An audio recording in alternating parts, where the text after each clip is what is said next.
seeing the attack on me by them calling me a right-wing YouTuber, MAGA YouTuber, conservative. The mainstream media is extremely scared because I got more views than them on one video than they get all year. So their claim that they are a legit business, well, obviously they're not going to admit that they're a fraudulent business to the local news. They're receiving millions of dollars. What's the purpose of receiving all these dollars if you have, even if it's 12 children compared to the 40 that they're supposed to have? And why are all their windows blocked?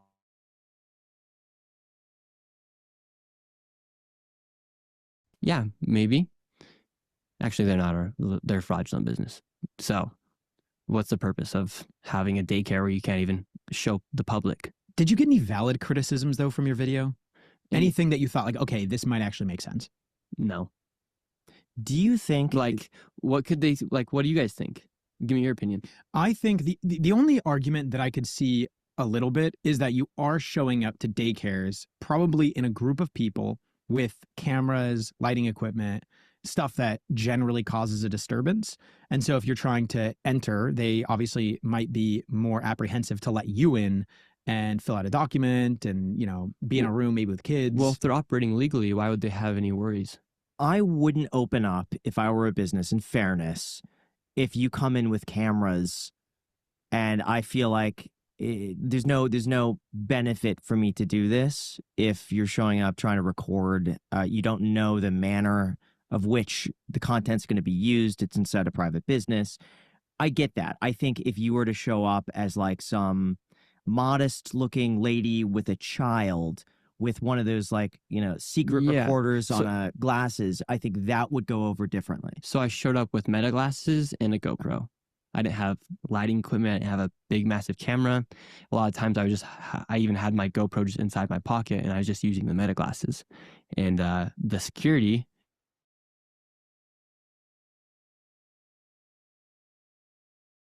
it was necessary to have security in the car. Do you think there's something higher up in like running these? Because I'll give you an example. When I went to Paris, you see by the Eiffel Tower, like everyone's selling little like trinkets and stuff like this. Yeah, they've ruined the Eiffel Tower. The police come and they all like pick them up really quickly and they run off. And then as I was walking around, I see some guys on like walkie-talkies and stuff like this. If a police comes on, they you know, whisper something and everyone kind of bolts. And I was looking into this thinking like, okay, how much money are they actually making doing this sort of business? Like, why sell this? I didn't realize, this is also just, again, what I'm just reading online, is that supposedly a lot of the people are trafficked in and they're basically slaves to sell these trinkets. And if they don't do that, they're threatened or they're, you know, they could be beaten up or certain things like this. So they're kind of forced to do these things. Do you think that could be a possibility that this is a much bigger operation than just individuals doing this, that maybe there's like a higher power or somebody controlling all of these and the money just funnels up to one person? It's a massive operation. That's why it's been able to happen for so long. And that's why you see Minnesota panhandling to the Somalian population, who's a small percentage of the population of Minnesota, to the point where they even said that the original Minnesota flag was bad and switched it.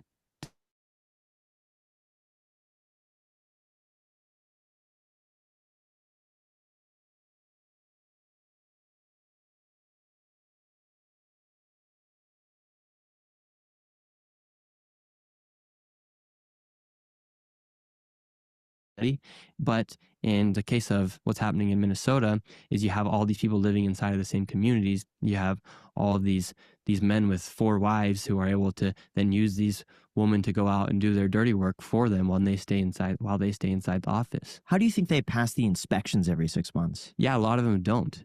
For instance, the Quality Learning Center had multiple violations, upwards of 10 violations. But they're still able to give them the money. That's why this is such a big problem. And this is why they should stop all the funding to these daycares, because I don't doubt that there are some that are bringing in children. For instance, that ABC one, good for them for having 12 children in on that day when the news came by and they let them know beforehand that they were coming. Good for them for doing that, right? And another counterclaim they came at me with was, well, you filmed it during winter break. No, I actually didn't. I filmed it on December 16th. So school and people were not on break yet, and now you guys are bringing in kids during winter break. Like, their claims have been completely debunked just by common sense. Did any of them show you documentation showing that they were legitimate? No, that's the problem. They couldn't answer a single question. I gave them plenty of opportunities to say, where are the children? Where are the children at? How many did you visit? I think we've visited around 7 or so. It would be interesting because you're working with this guy who does all of this research. If he could find one that is operating as it should, and then you can go there and see how different the experience is compared to these fraudulent ones. Yeah, it's been funny to see people on the internet. They're like, all right, Nick Shirley, this is actually how daycare works. You see this? I'm going to click this button. I'm going to go in. I'm going to go talk to the receptionist, and then I'm going to go grab my child. Those other businesses, those Somali-ran businesses, those aren't real businesses. That's not how a daycare works. Did you see the other fraud that's going on now in Minnesota as well with the assisted living facilities? Yeah, so there are all these welfare programs. So the daycare, it's tied into that fraud. The home health care, that's tied into that fraud. The assisted living tied into that fraud. The transportation vehicles, that's all tied into the fraud. The translators at the hospitals, which no one even knows about, that's tied into the fraud. Who reached out to you from the video? Oh, everybody.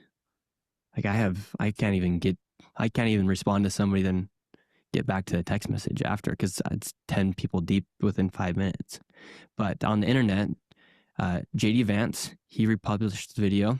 Elon Musk, the Attorney General of the United States, the Director of the FBI, so many people. That's just think about that. That's the richest man in the world, the second most powerful man in the world, the Attorney General of the United States, and the Director of the FBI. They all had to come out and talk about that video. Did the governor of Minnesota reach out to you? No, he actually blamed the fraud on Trump. And what did he say Trump did? He said, well, Trump keeps letting fraudsters out of prison, and he blamed and deflected everything. He actually called me a white supremacist. He called anybody who's speaking out against the fraud white supremacist. And what's your response to that? I'm not. And fraud is fraud. And Tim Waltz. But here's the thing. That's exactly what a white supremacist would say. Yeah. Well, just like the daycares would say, well, we're not fraud. You would say, well, I'm not. Well, I'm not a white supremacist, all right? Tim Waltz, he is so scared to be called a racist and for speaking facts that he's allowed billions of dollars to be sent overseas and fund terrorists like the Al-Shabaab. So Tim Waltz is a coward. And what's the benefit to Tim Waltz? The benefit to Tim Waltz, he gets votes. When you have 100,000 people that will all go and vote for you, that's a huge percentage of the people that will vote. And this happens in Europe as well. And this is why you're seeing the rise of Islam inside of these countries like the UK. And that's why you see the Labour Party in the UK, for instance, are so powerful. And you're seeing so many Muslims be elected in Europe, because they come into the country, they then go to their mosque. And then when a politician needs the vote, he'll go to the mosque where they have 1,000 people inside the community. All right, we're gonna, and then they say, well, we're gonna let you vote, or we're gonna say, and then they say, well, we're gonna do what you guys want. We're gonna make sure you guys are protected, which they already are, especially in the United States. We have the Constitution. So, but in these other places, then when it comes time to vote, the mosque, the people that run the mosque will then take everyone and go vote. And in Minnesota right now, you can vote. You can vouch for 8 people when you go and vote. What does that even mean? Yeah, so one person can vouch for 8 people. And how do you prove that you've been vouched for? Yeah, so if you're living inside of the same community, or I believe like organization, you can then vouch for the other 8 people. If you can provide that, show their documentation or that just their license. And you don't need to be a legal citizen to receive a license in the United States in a lot of states. Now, the new year is your chance to run your business better, focusing on growth and not taxes, payroll, and HR headaches. That's why so many teams are kicking off the new year with today's sponsor, Gusto. I actually used Gusto way before we ever partnered with them. Back in 2020, when I first had to run payroll for my new S-Corp, I had no idea where to start. From tax filings to benefits to deadlines, it was extremely overwhelming. Fortunately, someone told me about Gusto, though, and they walked me through everything step by step, and I've been using them ever since. Now, for those unaware, Gusto is an an online payroll and benefit software built for small businesses. It's all-in-one, remote-friendly, and easy to use so that you could pay, onboard, hire, or support your team from anywhere. They've got automated payroll tax filing, direct deposit, health benefits, workers' comp, commuter benefits, even 401k options, literally everything you need without the stress, and they have something for nearly every budget. You also get unlimited payroll runs for one monthly price, no hidden fees, and no surprises. Plus, they have certified HR experts so that you could reach out if something tricky comes up. And if you're worried about it, switching to Gusto is extremely easy. All you have to do is transfer over your existing data and you can get up and running fast. Plus, you don't even pay anything until you run your first payroll. So try Gusto today at gusto.com/iced and you can get 3 months for free when you run your first payroll. I ran my payroll yesterday. If you run your own business, you probably need to run payroll. Do it with Gusto at gusto.com/iced for your first 3 months free. That's gusto.com/iced or click the link down below in the description. Again, that is gusto.com/iced. Enjoy. Are you concerned at all, though, when you're speaking in broad terms of like these communities do this, these communities do that, that somehow when that gets diluted over and over, eventually it's going to turn people, hateful towards a certain group of people, that like eventually, people are going to be actually Islamophobic?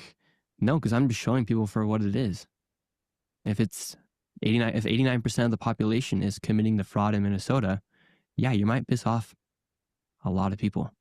If everyone's paying taxes and then 81% of that population's on welfare receiving your dollars while they're committing 89% of the fraud, receiving millions of dollars, yeah, you're going to piss off a lot of people. Some would make the argument that the fraud in Minnesota is only a fraction of a percent compared to something like the pandemic unemployment fraud, which was somewhere in like $100+ billion. People should be equally mad about that. But with that, you can't go and see it. For instance, in Minnesota, they had Feeding Our Future. They received $250 million to feed children inside Minnesota, and they only ended up feeding 40 children. Another thing that people aren't talking about enough is the California fraud, the railway that they're trying to build between Los Angeles and San Francisco. They've so far spent $15 billion on it. Not a single track has been laid. And some estimates are saying that it could take up until 2032, 2033, with also some people claiming up to 2038. This has an approved $150 billion with a B dollar budget, which is insane. And what's crazy is that even if they do it, they spend $135 billion and they finish in 2038. It's going to be obsolete anyway because we're going to have self-driving cars. No one is going to use it. We're all going to get in like a Tesla taxi cab and just be in your own little pod and just go there anyway. It would be fascinating to uncover that. Because I imagine you said actually that you were having billionaires reaching out to you, asking you to uncover more fraud, specifically in California. Yeah, because imagine how mad you'd be if you're a billionaire and all of a sudden they just impose a new tax. They're trying to impose a new tax on these billionaires and you're seeing stuff like that happen. Elon Musk just tweeted today that he actually broke the IRS software because he sent a tax payment that was so large that they couldn't process it and they had to update the software. Mm-hmm. It had to have an extra digit. Wow. For him to make the tax payment. Yeah, Elon's the beast. Like, Elon is one of the biggest net benefits for civilization that we have lived in our lifetimes. So we have experienced. Why do you think it is that he gets so much hate? Yeah, because he speaks the truth. And he creates innovation. People don't like that. Why do people not like truth or innovation? Innovation specifically. Why do people not like it? Yeah, because it goes against what they're trying to do. For instance, if you're trying to receive hundreds and billions of dollars for the homeless population, and then Elon Musk goes on Joe Rogan and he says, well, that actually could probably be solved, but these people are incentivized to keep homeless so they can keep the funding. So when he's trying to talk about stuff is like AI. Like AI is a complicated one because we don't really know what it's going to be like because we're just sitting here, we're just average people. But we have to, I think with AI, that's very important that we're on top of what's going on with AI. But Elon Musk, he's been like the biggest net benefit as far as giving us a platform to post free speech and not worry about getting censored on, to give us stuff as like Starlink or to give us Teslas. Like, what bad has he done for civilization? What benefit have you seen from using X? Yeah, X is YouTube. People go to get informed. X, they go to get their news. And TikTok, they go to get entertained. And so when you post on X, you have no cap on how many impressions you can get. On YouTube, it's very hard to get a video over 1 million, especially get one over 5 million, and good luck ever getting a video over 100 million. On X, you can simply just upload, and then it can get shared to everyone, and the most powerful people in the world use X. That was an interesting point that you made, which is billionaires are probably not going to be spending 40 minutes watching a documentary on YouTube. And so even if your video got 4 million views on YouTube, the 100 million views that you got on X, you're going to have a different caliber of viewers there that, will not spend all the time trying to do the deep dives into research because their time is spent, running billion-dollar companies. Yeah, so they're simply like on their breaks or when they're doing stuff or in their office, they're just, all right, let's get the quick news, what's happening for today, what's Trump saying, and boom, it's just right there instantly. We got to post on X. Yeah. What are we doing? Yeah, I agree. We got to post on X. What opportunities have risen for you for posting on X? Yeah, I think X, like I said, it's the place where people go get their news. So for me, I've been able to reach different audiences. For instance, on YouTube, I'm not going to reach an audience of people that are literally like trying to make the change in the United States. You're getting more consumers and less producers. The producers are on X. The people that are making the changes in the world, they're on X. You have the crypto people, they're on X. You have the AI people, they're on X. The government, they're on X. So you have all the most powerful people literally getting information from people just like me who are posting on X. Do you make money on X? You don't. That's the problem with X. You don't make that much money. However, the opportunities that you could get could lead to more money, as far as like people then when they go to YouTube and they see your thumbnail, then they click on your video because it gives your face more recognition. It's just like posting on TikTok. You don't make that much money posting on TikTok, but then when they go to YouTube and they see your face, they then click on the button. What's been the downside to this much virality?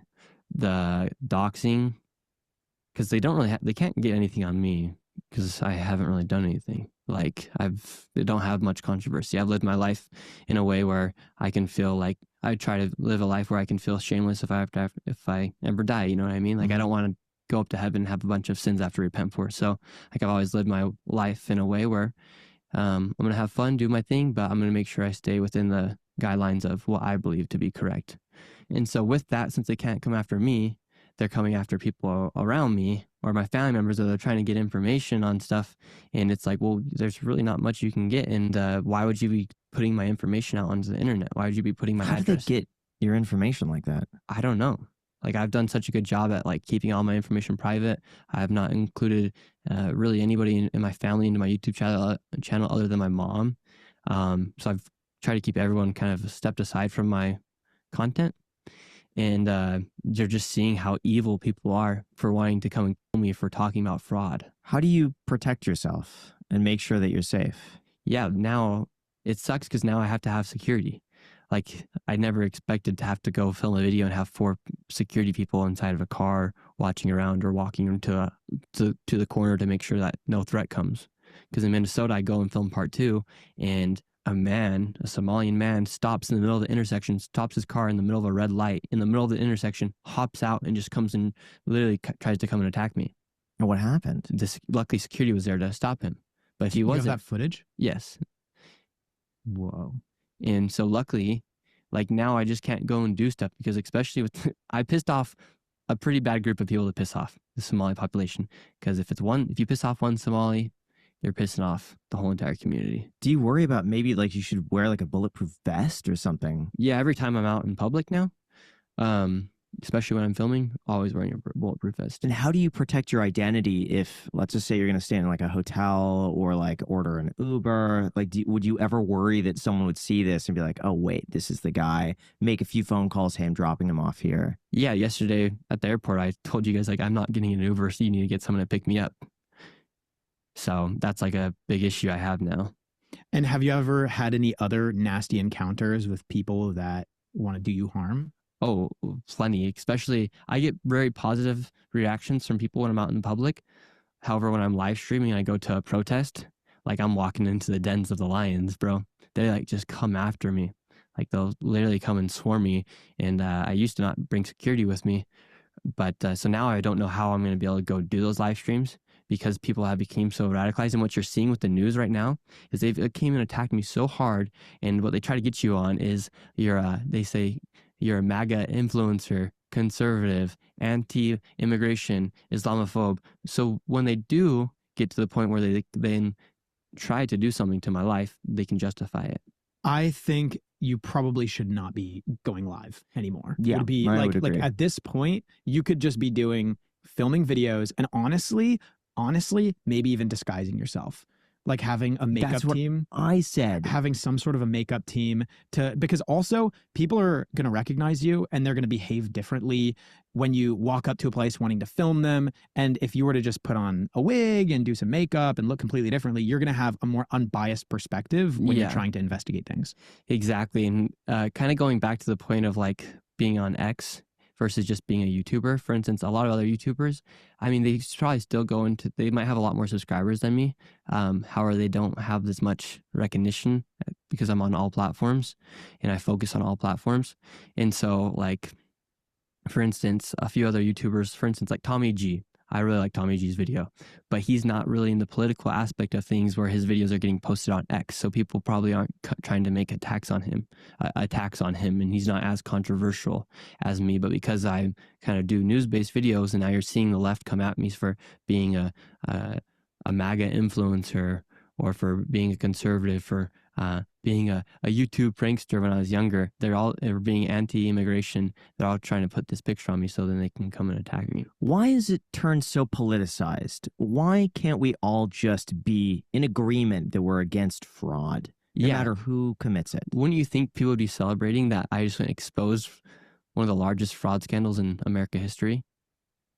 Like, shouldn't people be happy that, oh, our taxes were finally going to be able to at least get a hold of one of the fraud scandals here in the United States? Shouldn't people be happy about that? Instead, the news is investigating the journalist versus investigating the fraudsters. CNN did a whole entire thing on me when I went outside of Quality Learning Center and I talked to them. And then they're like, we called 7 of the daycares, one of them answered, and they said they weren't fraudulent. Trying to debunk my claim. I'm like, incredible reporting from one of the most trustworthy sources ever. They said it was legit. So, yeah. And I even gave them the opportunity to interview me live at that same location when they were on live, and they said no. Really? They said no. So they would rather talk about you than talk to you. And so I knew when I was having that interaction how they were going to clip it up. But they actually did a fair job in making me look very well because I answered all of her questions. So one thing I'm really curious about, there is a proposed tax strike going on right now on Twitter that a lot of people are saying, hey, we shouldn't pay our taxes because all of it's going to waste. What are your thoughts on a tax strike? Yeah, I mean, the Boston Tea Party, they freaked out because of just a few percentages. We're paying 40, 30, 20. Some people are paying 50% of taxes of their dollars to the government. So I don't think it's a bad thing. It wouldn't be anything new for America, but the problem is they'll imprison you if you don't pay your taxes. But if you're a politician who allows $9 billion of fraud, nothing happens. See, how do you explain to the taxpayer the discrepancy when they want to track Venmo payments of more than $600, but there is so much fraud going on every day that you could blatantly see? How do you explain that to the taxpayer in terms of a discrepancy of like, we want to track this, but there's so much just wasted? Yeah, I don't know. It's like shameful how much money we give to taxes. And I'm not into the nitty gritty of the IRS. I'm not a tax person. I'm not a CPA, but I just know that we pay way too much taxes. And what happens to a society if people stop believing that their tax dollars are going to the right places? You're seeing it right now. People are very upset. Like you said, people are attempting to go on a tax strike. And it'd be amazing if we could actually do something. And people are so mad at Trump for putting tariffs on other countries. And the whole goal is eventually to kind of instead of have the IRS have a different way of funding for our country. There was a really interesting tweet that said that roughly $1.5 trillion a year is wasted due to fraud or overspending. And that if we could just get rid of that, you could literally implement no income tax on all income under $650,000 a year. Mm-hmm. I you believe just get rid of the waste and the fraud. Yeah, I 100% believe it. And why should the government be paying for people's lifestyles? Why should they be paying for giving people millions of dollars? Why should they be giving people millions of dollars where they're churning profit for systems like daycare centers? If anything, it should just be a nonprofit. Do you think that the fraud is partisan, that one side engages in more fraud than the other? Yes, 100%. And how do you know that? Just look at Minnesota, look at California. There's fraud in all 50 states, but you're seeing massive fraud take place inside of these states. For instance, just with the illegal immigration fraud that took place when we started letting in millions of people inside the United States, that was a total left-wing issue. Democrats were flying people in, literally flying them into the United States. So how is that fraud to let in immigrants? So when we talk about like spending, then they're giving the money to the NGOs. And so explain an NGO. Yeah, so an NGO is a non-government organization. And in California, for instance, you'll see a ton of NGOs. And I even had a mayor of a California town tell me why they create these NGOs. So for instance, say you're going to run for office and you need campaign money and you're currently in office, but you're going to need more money for your next campaign. Well, you go and tell somebody, hey, go start this NGO. We're going to give you the money. Once the money's sent over to you, we'll get it back into our hands for the campaign. And so then they're then able, this is allegedly, because I don't want to get sued, but that's one of the ways why you see so many NGOs. And that's why, for instance, the migrant crisis, people were making millions and millions of dollars off of that migrant crisis. Now, when you expose all the fraud, are you worried about getting sued or being dragged into a lawsuit that could take a long time and cost a lot of money? They'll have to defend themselves as well. They'll have to prove that they're a legit business. So Quality Learning Center, they can't prove they're a legit business because they're a fraudulent business. Here's what could be the potential, though. I should start lawsuits. saying allegedly a little bit more. Maybe, but the issue that you run into is someone could just say, hey, I'm going to sue you for saying this, for defamation. The damage is $100 million. And because we have so much money behind us, we're just going to drag it out for years. And so we're going to cost you $500,000. And either you have to pay it or, hey, we just settle and you give us $50,000 and you agree not to talk about us. How are you planning to combat that if someone were to sue you? Yeah, so when did like journalism become criminal too? Like that's a whole other thing of it's like, I'm a journalist. I go out and show people what's happening. And do you think like CNN, they came after me yesterday? And it's like, okay, they're like, are you 100% sure about your video? I said, well, I presented you how it was. You can go ahead and make your own analysis. And she said, well, are you 100% sure? I said, yeah, I am sure. And then someone comments like, hey, were you guys 100% true about Russian Gate, about mass immigration, about COVID? Were you guys 100% true about all these other things? So it's like, how can... Well, the unfortunate aspect with lawsuits is that you could make any claim you want to, even if it's completely false.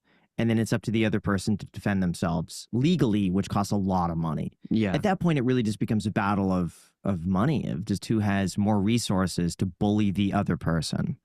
Yeah, it is scary. But I have a feeling if in the event you get hit with a lawsuit that you would be able to basically just post on Twitter, and I bet someone would be willing to either give you free legal service or fund it. Yeah, because I think, like, for instance, the Minnesota stuff, it's fraud.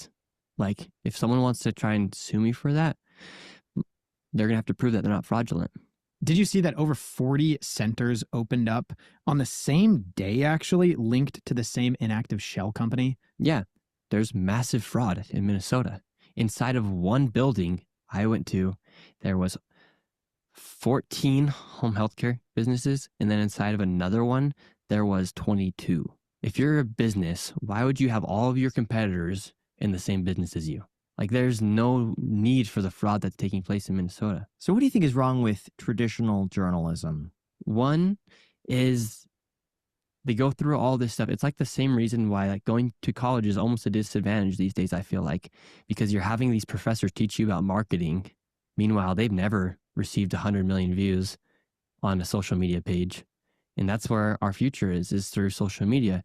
And so with the mainstream media, I mean, they're defending fraud right now versus they're investigating the person who's found fraud instead of investigating the people that are committing the fraud. Like me and other people like myself, we're the biggest threat to them because we're doing what they can't. In mainstream media, They have all these editorial rooms. They have people above that are paying for them. They have all this stuff going on where they just can't go from phone editing to publishing. They have to go to phone editing, editor look at it, make sure it looks good, make sure the higher ups approve of it, and then we publish the video. And then if they speak out against it, we saw people like, for instance, Sage Steele for ESPN. She spoke out against some stuff that happened. They then fired her. So people don't feel like they can speak freely on the internet or on these mainstream platforms. Do you think that mainstream media will end up dying 100%? No, not completely, because you still do have maybe like 100 years from now, yes. But for the next 20 years or so, you'll still see these companies because, one, a lot of these billionaires are operating them, so they can just continue to embezzle money into these mainstream news media, like these news companies. And so they'll be able to continue to operate. But you'll see people lose less and less trust. I believe after my Minnesota video, the trust for the mainstream media went down to the all-time low. When you were making that video, did you uncover other fraud in the process? Yeah, so I have part 2 coming out that we are going to go into a whole separate thing of the fraud that enables the fraud to continue, which is these transportation companies that allows the fraud to kind of make it look like it's not as fraudulent. So explain this. Yeah, so you have the home healthcare business, you have the daycares, you have the adult daycares. And like, when did we ever hear about adult daycares? Like, what the heck? Like, how many what does that look like? Yeah, like a bunch of old people in diapers. I don't know. I guess elderly care is my guess. Yeah, but like, why so many of them? But and why do like assisted living? So they have all these welfare programs, and they have autism as well. Autism rates have skyrocketed throughout Minnesota as they've received millions and millions of dollars. Autism rates have significantly went up for some random reason. But so with these transportation companies, they're all linked. It's like what keeps the bike chain spinning, the transportation company, because what these transportations do is these home healthcare companies are able to say, okay, well, our client needs to go to this healthcare provider to receive his treatment, but there's actually no treatment that needs to get there's no service that actually needs to be rendered. But to get their payment, they're saying, okay, we're going to move this elderly person from the adult daycare center to our healthcare company, and then we're going to charge the transportation vehicle. And then because we charged him, we have proof that somebody showed up to that service. And so then we're going to charge the service, and then we're going to send the person back in the transportation vehicle. But they never actually send a person, and they just write false claims and false services. But because the transportation companies, that's like their proof of being able to say, like, yes, the service was rendered. So they're just driving around and there's no one in the car. Yeah, if you drive around Minnesota, drive around Minneapolis, you'll see tons and tons of vans of Somalian men driving these Chrysler vans. They're primarily Chrysler vans for whatever reason, and there's nobody in the vehicle. And it's the Somalians doing this one as well?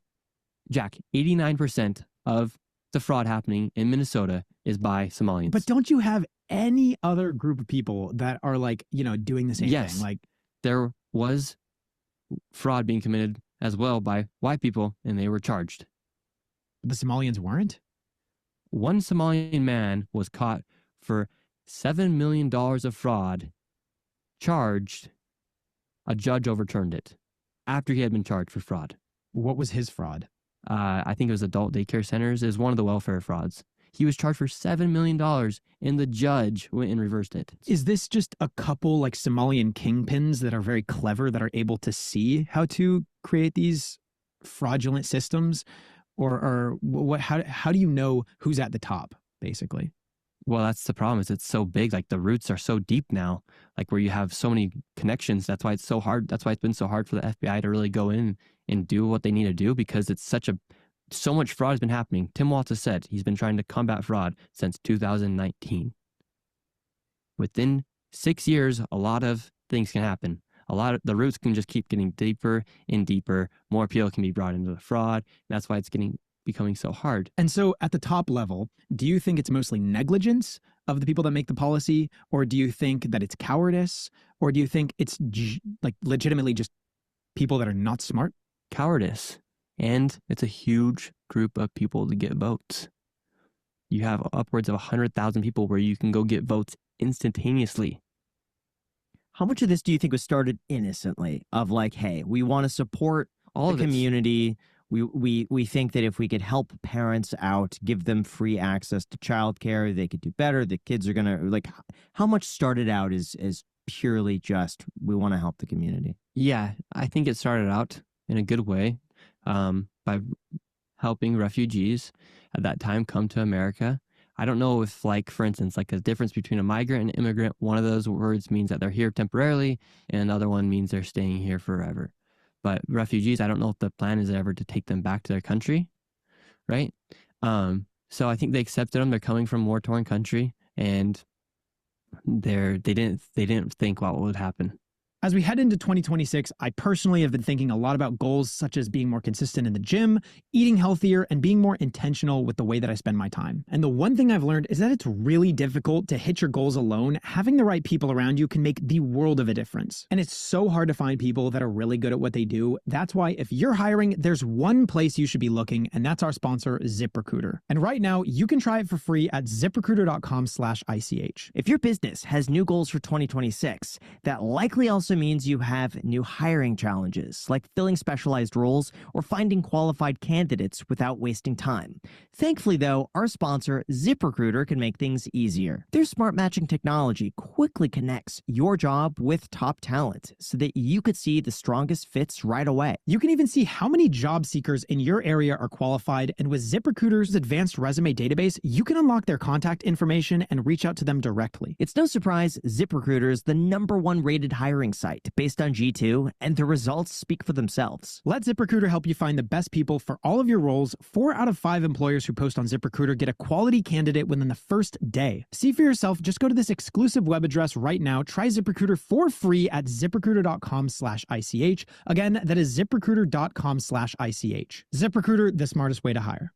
Now, really quick, I just want to say that when Jack and I first started the Iced Coffee Hour, we did not wait for the perfect moment to start. We just decided we're going to do it, and within about a week, we had our first episode filmed. That's why if you keep telling yourself, oh, I'm just going to go and do it next year, make 2026 the year that actually counts. And that's why our sponsor, Shopify, is there to make it as easy as possible to get you moving. Maybe you've got an idea you just can't seem to shake, a product people keep asking you for, or you've already built up a store in your head. Shopify is the platform to turn that idea into something real. No joke, Shopify gives you everything you need to sell both online and in person. Millions of entrepreneurs have already made the leap, from big names like Mattel and Gymshark to everyday entrepreneurs who are starting out from scratch. And building your store could not be any easier. Shopify gives you hundreds of beautiful templates to customize your brand with no coding and no headaches. Setup is also really fast too. Shopify's AI tools even help you write product descriptions, come up with headlines, and enhance your product photos so that everything looks professional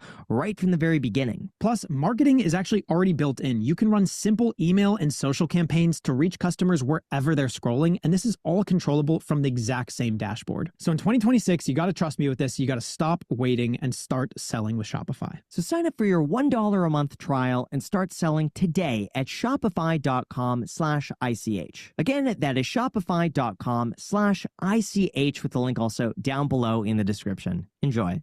So if you were governor for a day, what would you do? I would cut all funding. I'd stop it. I'd put immediate pause to all funding and say, all right, you guys, we're going to send out this group. We're going to get everyone inside this room, and here's the daycares we're going to go check out. And if they can't answer simple questions, then we're going to send them over to the federal government. And then from the federal government, they're going to go and do their investigation. Like, it is so simple to stop the fraud. You literally would just say, all right, let's pause all payments, or let's get all the groups that are receiving money from the government from welfare purposes. Let's go to the autism clinics. Let's go to daycares. Let's go to the adult daycares. Let's go to the home health. Let's go to the home health care providers. Let's go to the transportation vehicle companies. And let's see what's happening. And let's just ask them, hey, can you show us how you guys are operating? Do it. They could solve it in a week. What do you think is the best anti-fraud measure that you've seen? To show you're a legitimate business before receiving money. Like, I think what they're doing right now by them freezing all that funding, amazing. Why didn't they do that before? Like, they should show that they're a legit business before they receive the money. Who decided to freeze it? The HHS. So it was not Tim Walz. Not Tim Walz. So in terms My of, favorite new hobby is ratioing Tim Waltz on Twitter. I see you ratioing everybody on Twitter. That's your new favorite hobby, apparently. What's your Twitter look like? Yeah, I'm getting pretty good at ratioing people like Tim Waltz on Twitter because they're speaking like idiots and they're supporting fraud. And it turns out that the majority of the population doesn't support fraud. And so on Twitter, it's been actually crazy. For instance, just the past few days on Twitter, I put out one tweet, over 200,000 likes on me calling out the mainstream media. And a simple tweet of me saying mainstream media is more mad at me than they are at the fact that billions of your tax dollars are being used for fraudulent business. I am not an enemy of the people. They are. I'm with you. They are against you. Remember that. 253,000 people like that tweet. Wow. In one day. One day. And then in terms of like ratioing, have you had any, like, So some person, Waltz, how does he, is he just ignoring it? Oh, he's been trying to. For the video got over 500 million views in impressions alone on within the first 72 hours. Tim Waltz was posting about his cat out of the fire at his house. What about the mayor? The one that was in cahoots with the Somalian guy? I haven't heard anything from him. Nothing. Like, all they have to do is just like simply say, all right, we're going to pause fraud. We're going to stop it. Tim Waltz just keeps blaming Trump for the fraud. And then you're also seeing people come out like Hassan Piker. He's such a clown, little commie. Have you spoke to Hassan? No, and I'd actually be interested in speaking with these people. We've had him on the podcast before twice, actually. And but the thing is, I don't respect these people because they don't go out and actually go see stuff for themselves. They're literally just talk behind a streaming desk. It would be interesting to go out in the field with Hassan Piker to Minnesota. I would do it. I think it would be very, but the problem now is that every single daycare is going to look legit. Yeah. They're going to throw kids in there and then it's going to be, there we go. I knew that was going Gotcha. to happen. And so, for instance, Hassan, he retweeted so since I've gotten so much attention on X lately, some of the people that are running for re-election in Minnesota have said like, oh, we helped Nick Shirley, which is completely false. I saw this yesterday. I was like, wait, what? And so this person put out this tweet. He got 7,000 likes because this candidate said that she had worked with me in this video, which was false. And I simply put, this is completely false. I have no idea who this lady is. She is lying to make herself look good for her campaign. Shame on her. 73,000 likes, and the original post got 7,000 likes. So I have way more support on my side because how can you defend fraud? You can't defend it. If you watch someone steal $100 from your grandma, you're just going to let them walk away. What states do you think are the worst for fraud? Yeah, California is very bad. Minnesota, very bad. New York's going to become very bad. One of Mandami's things that he ran on was giving free childcare. And now what do we know about these daycare businesses? They're fraudulent. It's a great way to embezzle money into the hands of other people. The other thing I'm just curious about is we discussed how crazy your past 72 hours are. You said you've been reached out to by the vice president, by, Pam Bondi, Kash Patel, by Elon Musk. I'm curious, any other opportunities that have risen from this? I saw you actually just went on Valuetainment, PBD podcast. Any other thing? Yeah, I mean, a lot of people are trying to get me offers and stuff, but I'm not interested in really working for anybody else but myself. What do you mean offers? Like, is Fox News coming to you? No, just like people are like, come join on this platform, come get on this thing, come do this. And I'm just happy doing my stuff 100% independent. And then in terms of the amount of exposure, you said that like you did feel a little unsafe walking through the streets of Minnesota. Anything else, like walking even at an airport? I imagine just your life has been turned upside down. You're getting recognized everywhere. Even when I picked you up from the airport, you were completely disguised. Like you had on your hoodie, you had your hat on, you had sunglasses on, you like totally, hunched up. What other things have like just for you as a person, how has life changed? Yeah, it's hard because you don't like I was getting views on social media before this, so like I already had I already get spotted, and I don't want to act like I'm some crazy famous person, but over the past 72 hours I was like the most searched person on the internet. Whereas you couldn't escape me from whether it be the memes on TikTok or the post on X. And so like that exposure in that time when I posted the video the day after Christmas, everyone's on break, they're on their phones. And so the exposure has been crazy. And then the threats and everything like that. For instance, just like getting on the plane to leave Minnesota, I was in aisle 10, and within those aisles of me getting on the plane, within those 10 rows, 5 people came up to me. Like, just to get to my seat, 5 people recognized me from those 10 aisles. What's the interactions like with those people? Positive. And never anything like someone screaming at you or like yelling Not something nasty? unless I'm at a protest. But it was a little worrisome at the Minneapolis airport, for instance, because a lot of the workers were Somalian. And so I was all covered up and everything. But then I'd look up and then they're looking at me. They're showing their phone to their friend. Like, is that the guy? Is that him? And it's like, oh my gosh, get me out of here. And what about with your parents? Yeah. What's like their reaction? Like my mom, she's involved in my channel. Like she's like a character on my channel and everything like that. And so, yeah, they're just trying to go after anything they can potentially go after. And so what are your plans with the business? I imagine that you started making quite a bit of money from making this video, popping off in the way that you have. How do you move forward from here? Yeah, I mean, like the money aspect didn't change from what I had before because I've always been making money on YouTube these past 2 years. And like I said, I just thought this was going to be a regular upload and I thought I needed to focus on my next video. But when you post a video in the whole entire country, that the media of the country that is not Fox News or Newsmax comes after you, it kind of pushes you away from anything to do with that. They're trying to say, like, they're trying to give reasons for people to kill me. Do you seriously worry about being like that? I mean, there's constant attacks. And I've been attacked on live streams, and the police had to arrest 2 people in New York City on a live stream. This is before this happened. They had to arrest 2 people for attacking me live. People are deranged right now. Does it ever make you pause and think, is this worth it if my life is on the line?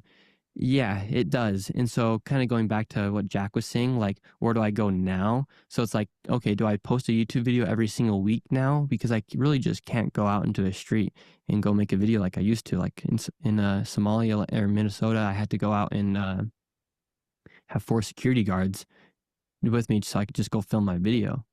And so it's kind of like when you see, like, for instance, Riley Gaines, who spoke out against what was happening to her personally in her life. And it was just something super matter of fact, like super common sense what she was speaking out against. Yet the left came at her so hard and they attacked her so hard to the point where herself, she's her own movement in a way where she can go and talk about what they did because she has that backing of literally people turning on her for having common sense. And so what you just saw with me, just with everybody turning, all the mainstream media and the left coming out and defending fraud, like my life has been changed over these past 72 hours. And at least for these next few months, I'm like, this is going to be a little harder to do what I got to do, but I'm not going to stop. Like they're not going to stop me. They're not going to fear me away from doing it. I just have to go about it in a different way. But I do have an opportunity now to really move it towards something. And which is something I've been wanting to do for a while. And what do you think you're going to move it towards? Do you think you're going to do more fraud videos? Do you think you're going to build some sort of a network? Yeah, I think fraud's obviously very important.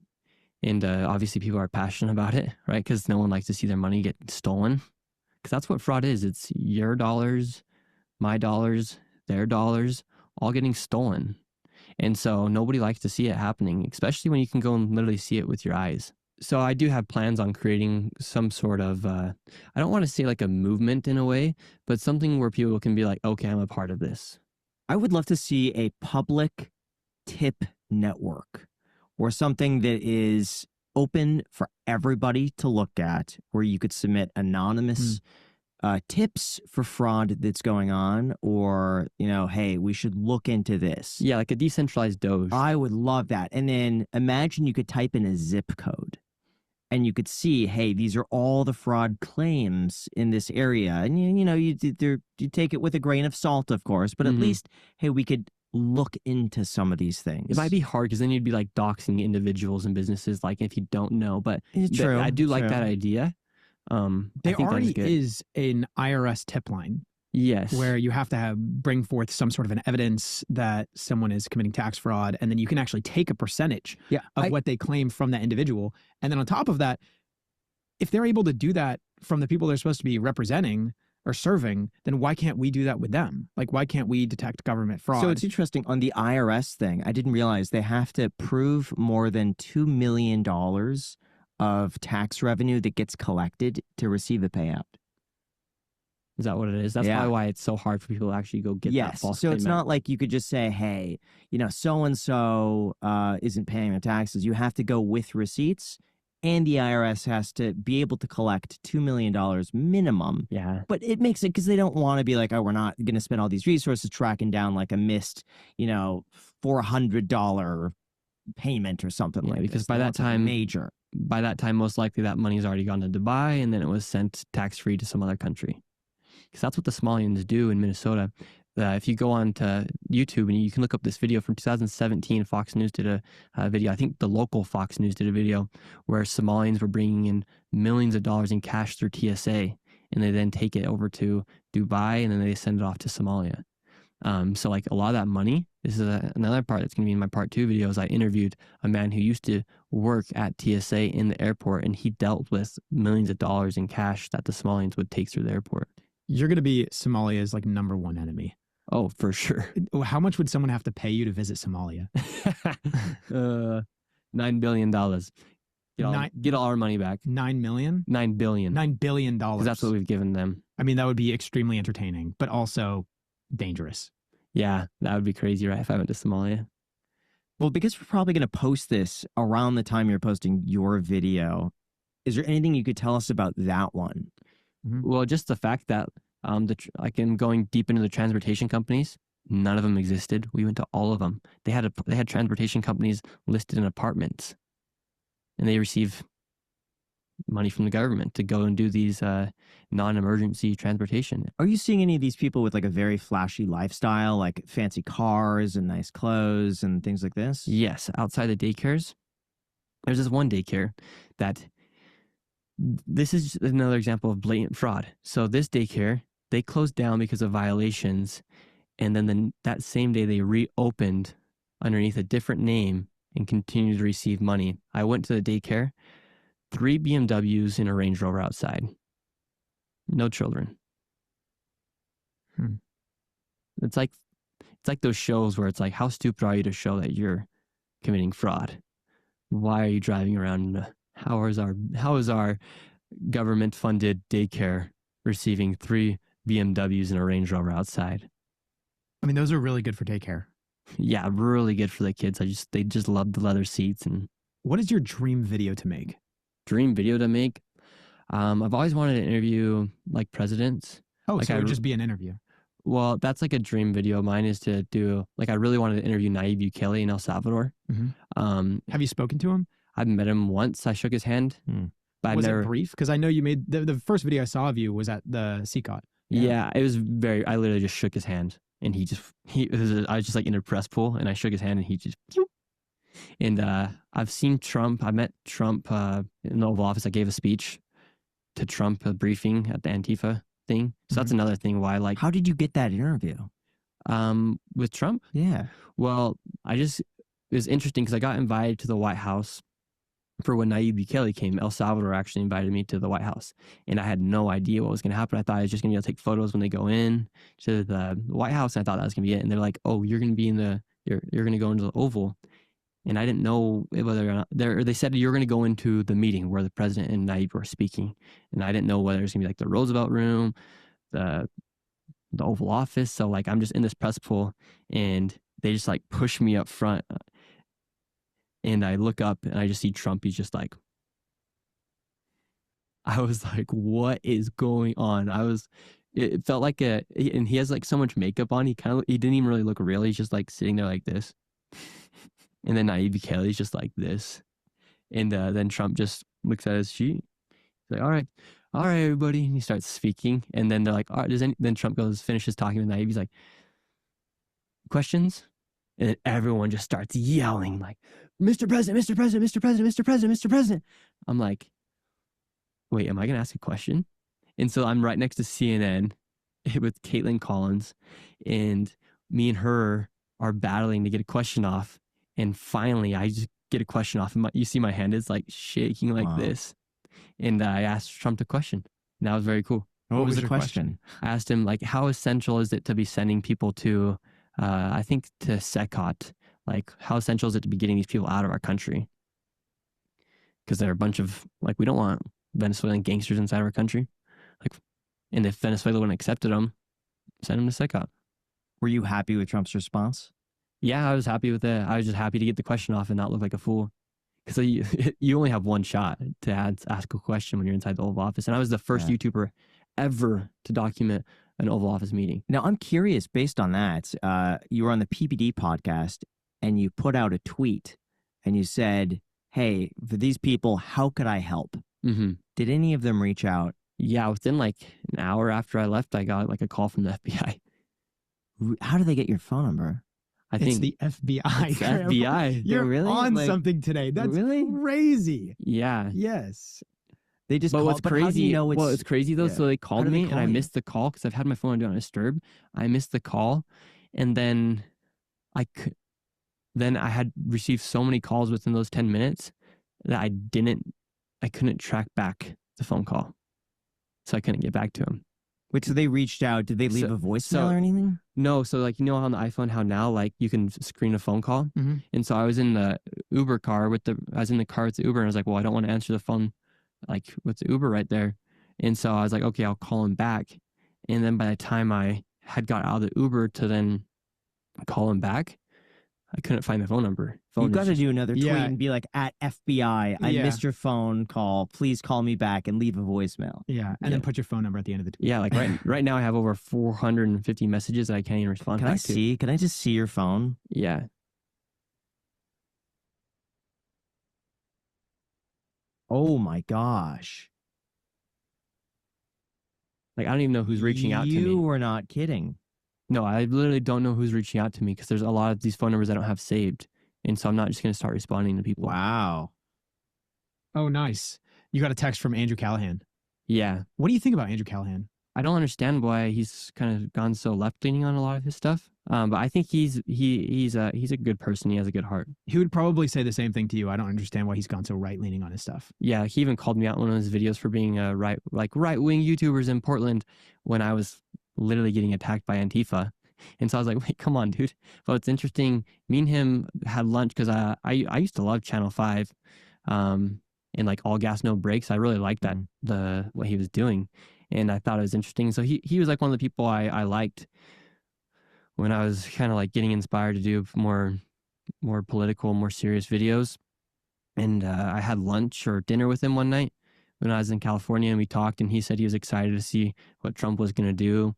And then I was just kind of confused when I saw that, like, he went like very anti-Trump and like started just being very anti-Trump. What do you think when people call you a right-wing influencer?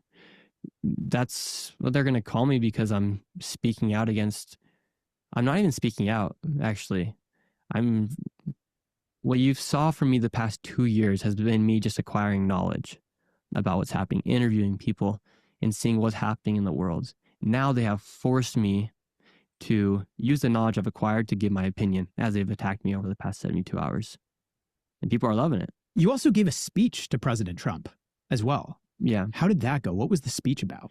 Yeah, I got invited to the roundtable about Antifa because in Portland, literally inside of Portland, there was an entire block where Antifa had essentially took control of, and they started like controlling the traffic, controlling the streets. Like at certain times when they were protesting, they were in an over 160-day protest about ICE, and the Portland police did not do anything about it. And so they then invited us to go to this roundtable meeting with Trump, and I had no idea Trump was going to be there. I had no idea that I was going to give a speech. They just said like some important people are going to be there from the cabinet, and you're going to have the opportunity to be there. And then that morning when I get to the hotel, they're like, all right, we're going to hop on a Zoom call. And Caroline Levitt hops on and she says, you guys, you're going to have the opportunity to kind of talk about your experience with what you've seen. It'll be super brief, like 2-3 minutes, and just kind of share your experience with the president. I was like, what? Hold up. We're going to have to give a speech. And then I wrote my speech like 5 minutes before I got picked up by the Uber to go to the White House. And it did over 50 million views. I saw it. It was a really good speech. Wow. What's your favorite meme from this whole thing? Because there have been so many. It's a photo of me, and it says, "My next trick: make Democrats support fraud." And it's a photo of my face. It's pretty funny. What was up with that one lady who was giving the speech, and she said the word fraud, and then So you saw visibly got upset, and then seemed like at first she was like, She said, I understand fraud is bad. yeah, a fraud is bad, but then was like, should I have read that? And I couldn't tell. But then it seemed like she just broke down and started crying, and I was confused because they're what was all going in on. on the fraud. She knows fraud's happening, so she openly admitted to fraud. She She said, could have also just been misspeaking. Like when she said, I know fraud is bad, like that's not necessarily her saying, it sounds like it, but like, I know fraud is bad, but we need to afford food. Like, you know what I mean? But it also could be like, I know fraud is bad, and that's not what we're engaging in. So like, you don't necessarily. And then the next person, a white liberal woman, speaks up, and she says, she goes in her speech, and then she accidentally says, there is fraud, and she freaks out too. So are they given a script? Yeah, they're all reading a piece of paper. So who's given them the piece of paper to read, and why don't they proofread this before saying it? Well, then they went off the record and started speaking without the paper, and they started saying this fraud is bad. And you're seeing like all these, like white liberal women are their worst enemy. They're supporting people who are stealing from them. They support criminals that look at them as prey. Like their logic is so bad that they literally have gotten to the point where they support criminals and fraudsters. And that's why fraud's been able to happen, because people are so scared to talk about things for what they really are. Like fraud's bad. And if it's happening with 89% of the population inside of Minnesota, and every single daycare I go to happens to be Somalians, that's the facts. You're not going to make me just not post my video because it's Somalians. We got to know, for your business, how do you produce your videos? Yeah, it's just me. It's just you. You edit your own videos. Yeah, for the long form videos on YouTube, it's just me. And so how do you film it? Like, what do you use to film your videos? Like, so I try to film my whole goal is for people to feel like they're inside the video and they're feeling the video for what it really is. So I'm not filming with a huge big camera like this.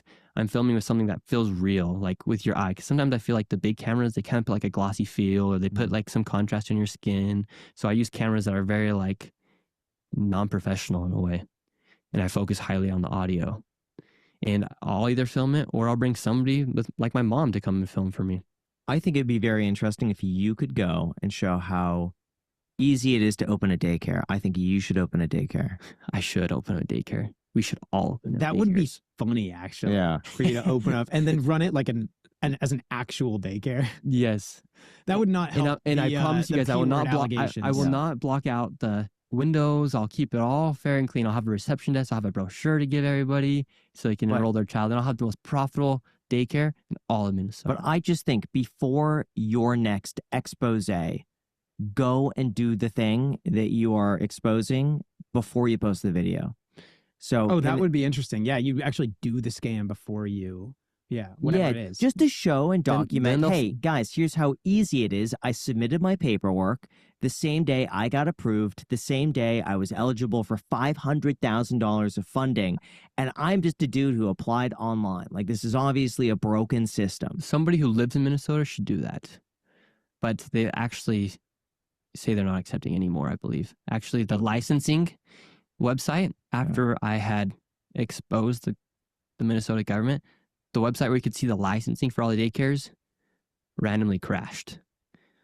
Yeah. Well, I'm going to say, but if you go to, let's say, a state like California and you show some of the homeless fraud that's going on, and you see, wait a second, these homeless shelters are getting $50,000 a month, and all you have to do is do X, Y, Z, I think it would be in everyone's best interest to you walk them through. Here's how you do X, Y, Z, and here's how much funding's available. That would be a good idea. Before you post the video. Unfortunately, I don't live in California. I live in a state where you could find someone, I'm sure. Sure, I could find somebody. That's a good idea. Or you could just talk to somebody about how they went about and did it. Who's running the business? Yeah. I think the next one, though, honestly, I'd look at the landlords. The landlords? Look at the landlords of but these. Wouldn't you be happy if you're a landlord and you're receiving automatic money no matter what? Like that's not like a morally bad issue if you're a landlord because you're trying to make a profit too. It depends. I think either landlords could be turning a blind eye and just say, hey, listen, they're going to pay their rent. I don't care. I don't care what they do. I'm oblivious to it. And they could be just ignoring. They could also just be ignorant and say, hey, this looks like a great business. I'm going to accept it. Or they could be complicit and say, hey, yeah, I they're running this and I'm going to cash in on this too. And what's wrong with that though? Like if they're just existing and they're like, hey, these people are willing to pay me. It's my, it's in my interest as a landlord to try to find someone to pay for this space. And then they do it. It's like, it's not like they're the ones that are actually committing the fraud. They're just the person. What would be interesting if let's just say like say it's a family member who owns a business. That's and exactly that's what would be interesing. But if it's just a random person, and then literally one person is like, hey, I am obtaining this money, amount per month, and I can pay you $5,000 a month, and someone else is like, I can pay you $3,000 a month. You're obviously going to go with the person that pays you $5,000 a month. I'm just saying, for a lot of commercial landlords, they do a decent amount of due diligence on who the tenant is and their ability to pay the rent. And you don't want to have an issue where a tenant stops paying, you have an eviction. Any one of these things could throw a wrench in the entire property or gets tied up in litigation. You don't want that. So I'm just saying there's a level of due diligence the landlords have to go under to take a tenant like this. And when there are so many daycares around, I'm just saying it's just something to look at. That's like a problem with the government because they've enabled it to happen for so long. They've allowed, Tim Walz said he's expanding daycares. He said that. And so if you're a landlord, you're probably stoked to have a business that's not a building that's not been occupied. If they're going to come in and rent for $10,000 or whatever amount of money it is, you're stoked. Yeah, it could be totally. It's a whole system. Be totally innocent. Because these daycares are industrialized businesses. They're not just like daycares. I'm just saying, look at who owns the businesses, who owns the real estate. There could be something there. Maybe not. Mm-hmm. There might be. What is your mission, if you were to just say? Yeah, now my journalism is turning into actual change. We've never seen something like this where after a video within hours, the government launches full-on investigations into a city about fraud. There was some investigations going on beforehand. However, multiple new investigations took place. You saw people going door to door. HSI, Homeland Security, started going door to door to some daycares to see what was happening to these Somalian-ran businesses. Like, you've never seen that before. So what I'm seeing now is that my journalism can actually create real change. I'm here to help people and to show people what's happening for things as they really are and to show them the reality of things. Like, none of us are perfect, but at the end of the day, the whole goal is to leave the world a better place than we received it, and to create actual change. Where does that passion come from? Why does it matter so much to you? I think God uses all of us in different aspects. The experiences I had when I was in high school have propelled me to where I'm at now. The experiences I had doing door-to-door sales in Florida selling pest control allowed me to have conversations that I'm able to have now. And the opportunities I had the past 2 years of going around talking to people, that's propelling me to where I'm at now. My acquiring knowledge phase, I like to call it, where I just soaked in as much knowledge as I could, is now allowing me to give more of my opinion to people. And like I said, not everything's perfect. People might disagree with some things I have to say, but I'm just trying to point out stuff in a way that's as common sense as possible. Nick, thank you so much for carving out the time to come on the podcast. We really, really appreciate it. I imagine, like we mentioned earlier, your schedule is just insane right now. So we really appreciate it. Yeah, it's been great. And coming out on New Year's Day.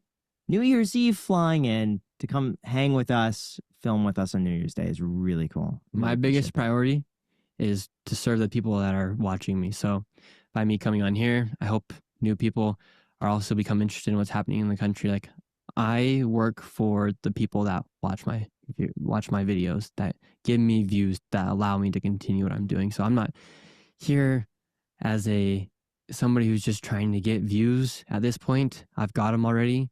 Now I'm here to serve people. So if you're to provide a call to action for some people out there, they want to see more of you or they want to come support you, what can they do? Yeah, the most important thing is just to follow me on all platforms, Nick Shirley, and just follow me. All of that stuff will be linked down below. You're also selling this merch. I like that. Yeah, a lot of people need to be leering a lot more this year. So hopefully a lot of people are leering and they're not opening up daycares and can't even spell the word learning right. So we're going to make the world a better place this year. Thanks so much for watching, guys. Thank you for Thank coming you. on the podcast. Till next time. See ya.